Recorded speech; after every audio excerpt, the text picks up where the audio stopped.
Today, I would like to address the tragedy that has not received nearly enough media attention, the brutal murder of Irina Zarutska. Here are the facts that many outlets have shamefully and intentionally failed to report until President Trump drew attention to it. On August 22nd, Irina Zarutska was stabbed to death on the rail system in Charlotte, North Carolina, by a savage career criminal. This is a public transportation system that many in the area use every single day to go to school and work. Irina was on the train that night traveling home from her job at a pizzeria, still in uniform from her shift. This beautiful, innocent 23-year-old young woman was a Ukrainian refugee who had recently fled her country for a chance at a safer life and a promising new beginning here in the United States of America. But tragically, a public transportation system in a major American city was more dangerous than the active war zone that she left. The president and the entire White House are praying for her family and friends during this unimaginably difficult time.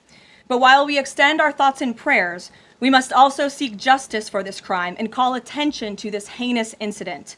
Surveillance video of the killing was finally released to the public this past Friday. It shows the alleged killer, DeCarlos Brown Jr., pull out a knife, get up from his seat behind Irina, and prepare to thrust a blade into her neck before the released footage gets cut. This is pure evil on full display. The most enraging and unacceptable part of this story is that her death was entirely preventable. DeCarlos Brown never should have been on that train that night. In fact, he should have been behind bars.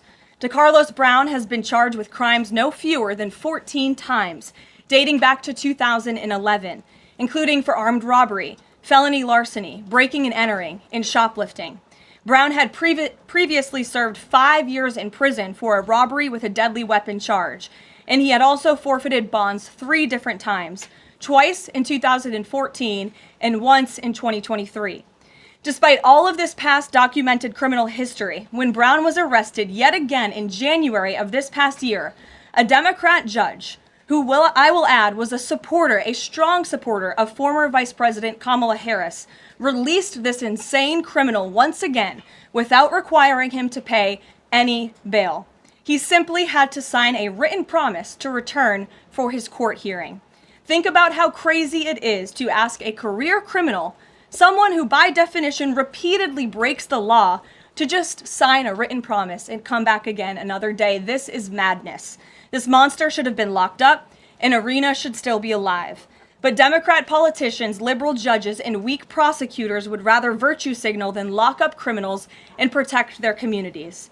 And perhaps most shamefully of all, the majority of the media, many outlets in this room, decided that her murder was not worth reporting on originally because it does not fit a preferred narrative. Many of the journalists in this room spilled plenty of ink trying to smear Daniel Penny for defending a subway car from a deranged lunatic in New York City, but none of those same reporters lift a finger to write stories about an actual murderer. Here's the truth that every American must know. Too many innocent people across the country continue to pay the price of the failed experiment known as cashless bail that has been championed by the Democrat Party for years. All the way back in 2020, North Carolina's then Democrat Governor Roy Cooper established a so-called task force for racial equity and criminal justice. Sounds nice, but it's not. That task force was co-authored by then Attorney General and current Democrat Governor Josh Stein. It recommended, quote, reimagining public safety to, quote, promote diversion and other alternatives to arrest. It also advised to de-emphasize some felony crimes, prioritize, quote, restorative justice, and eliminate cash bail. Democrats in North Carolina and nationwide are consumed with pushing a woke, soft-on-crime agenda, no matter how many innocent Americans suffer as a result.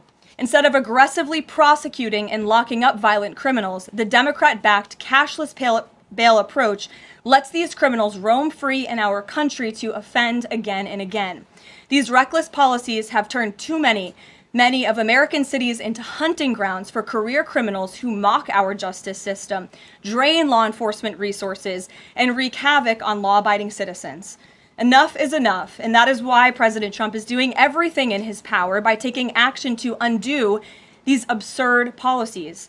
The president recently signed a powerful executive order directing the AG to submit a list of states and local jurisdictions with cashless bail policies so that the Trump administration may identify federal funds that are being provided to these states and can potentially be suspended or terminated. President Trump firmly believes that to maintain order in public safety, we must incarcerate individuals whose pending criminal charges or criminal history demonstrate a clear, ongoing risk to civil society. This is a common sense and sensible approach that the vast majority of Americans agree with, and it's time for the Democrat Party to get on board with what is right. When these criminals are caught, they must be prosecuted to the fullest extent of the law and be sent to prison, where they can no longer terrorize our streets. This is the mandate the American people delivered to President Trump, and it's a mandate he intends to fulfill.